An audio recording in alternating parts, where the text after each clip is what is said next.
ಆರೋಗ್ಯ ಇಲಾಖೆಯ ಖಾತೆಯ ಜವಾಬ್ದಾರಿ ವಹಿಸಿಕೊಂಡು ಬಹುಶಃ ಇವತ್ತು ಆರೋಗ್ಯ ಇಲಾಖೆಯನ್ನು ಜನರಿಗೆ ಇನ್ನಷ್ಟು ಹತ್ತಿರವಾಗಿ ಮತ್ತು ಹಿಂದೆ ಗಣೇಶ್ ಗುಂಡಾವೇನು ಉತ್ತಮ ಕೆಲಸ ಮಾಡಿದ್ದಾರೆ ಅದು ಇನ್ನಷ್ಟು ಪರಿಣಾಮಕಾರಿಯಾಗಿ ಜನರಿಗೆ ಮುಟ್ಟಿಸಲಿಕ್ಕೆ ನಾನೆಲ್ಲ ಪ್ರಾಮಾಣಿಕವಾದ ಪ್ರಯತ್ನ ಇವತ್ತು ಮಾಡ್ತೇನೆ.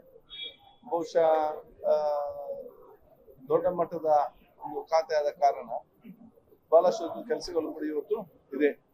ಅದಕ್ಕಾಗಿ ಅದು ನಮ್ಮ ಡಾಕ್ಟರ್ ಅಪಾಯಿಂಟ್ಮೆಂಟ್ ಇರಲಿ ಅಥವಾ ಪಾಲಿಸಿ ಮಾಡೋದಿರಲಿ ಮತ್ತು ಯೋಜನೆ ರೂಪಿಸುವುದಿರಲಿ, ಆ ರೂಪಿಸುವುದು ಮಾತ್ರ ಅಲ್ಲ, ಅದು ಜನರಿಗೆ ಪ್ರಾಮಾಣಿಕವಾಗಿ ಮತ್ತು ಕರೆಕ್ಟಾಗಿ ಮುಟ್ಟುವಂಥ ವ್ಯವಸ್ಥೆಗೆ ಅದಕ್ಕೆ ನಾನು ಆದ್ಯತೆಯನ್ನು ಕೊಡ್ತೇನೆ. ಆ ಕೆಲಸ ನಾನು ಈಗಾಗಲೇ ಪ್ರಾರಂಭ ಮಾಡಿದ್ದೇನೆ. ಈಗಲೇ ಒಂದು ರಿವ್ಯೂ ಮೀಟಿಂಗ್ ಮಾಡಿದ್ದೇನೆ. ನಾನು ಈಗ ನಿಮ್ಮ ಮುಖಾಂತರ ಹೇಳಿದಷ್ಟೇ,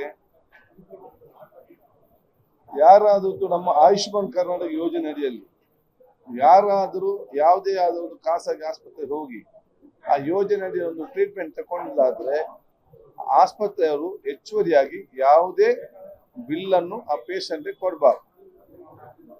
ಏನು ಇವತ್ತು ಸ್ಕೀಮ್ ಅಲ್ಲಿ ಇದೆಯಾ ಅಷ್ಟೇ ಅಲ್ಲದೆ ಹೆಚ್ಚುವರಿಯಾಗಿ ತಗೊಳ್ಳುವಂತ ಅವಕಾಶ ಇಲ್ಲಿ ಕೂಡ ಇಲ್ಲ.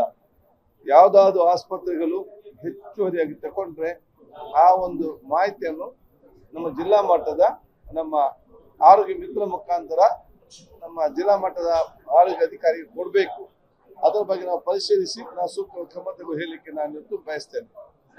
ಎರಡನೇದು, ಯಾರಾದ್ರೂ MBBS ಕಂಪ್ಲೀಟ್ ಆದವರು ಸರ್ಕಾರಿ ಆಸ್ಪತ್ರೆಯಲ್ಲಿ ಕೆಲಸ ಮಾಡ್ಬೇಕಂತ ಇಚ್ಛೆ ಇದ್ರೆ ನೇರವಾಗಿ ವಾಕ್ ಇನ್ ಇಂಟರ್ವ್ಯೂ DHOಗೆ ಲೆಟರ್ ಕೊಟ್ರೆ 1 ವಾರದೊಳಗಡೆ ಅವನಲ್ಲಿ ನೇಮಕಾತಿ ಮಾಡಿ ಕೆಲಸ ಕೊಡ್ಬೇಕು. 60,000 ರೂಪಾಯಿ ವೇತನವನ್ನು ಈಗ ನಾವು ನಿಗದಿಪಡಿಸಿದ್ದೇವೆ. ಬಹುಶಃ ಇದರ ಬಗ್ಗೆ ಏನಾದರೂ ಜನರಿಗೆ ನಮ್ಮ ವೈದ್ಯರಿಗೆ ಇದರ ಬಗ್ಗೆ ಏನಾದರೂ ಸಜೆಷನ್ ಅಥವಾ ಏನಾದರೂ ಮಾಹಿತಿ ಅದನ್ನು ಸಲಹೆ ಕೊಡ್ಲಿಕ್ಕೆ ಇದ್ರೆ ಹೇಗೆ ಇನ್ನೂ ಪರಿಣಾಮ ಮಾಡಬಹುದು ಅಂತೇಳಿ ಅದನ್ನ ಕೊಡ್ಬೇಕಂತ ಕೇಳಲಿಕ್ಕೆ ನಾನು ಇವತ್ತು ಬಯಸ್ತೇನೆ. ರಾಮಲಿಂಗಾರೆಡ್ಡಿ ಅವರು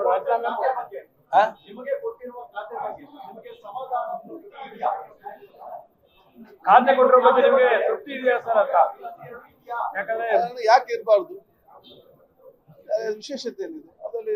ನಾವು ನಮ್ಮ ಖಾತೆ ಕೊಟ್ಟಾಗ ನಾವು ಕೆಲಸ ಮಾಡೋದ್ರ ಕೆಲಸ ಜವಾಬ್ದಾರಿ ಅದರಲ್ಲಿ ಸಮಾಧಾನ ಮತ್ತು ತೃಪ್ತಿ ಅಂತ ಎಲ್ಲಿಗೆ ಬರ್ತದೆ? ಸಮಾಧಾನ ಇದ್ದೇನೆ, ಖುಷಿಯಿಂದ ಇದ್ದೇನೆ, ಆ ಕೆಲಸ ಮಾಡ್ತೇನೆ. ಮುನಿಯಪ್ಪ ಅವರು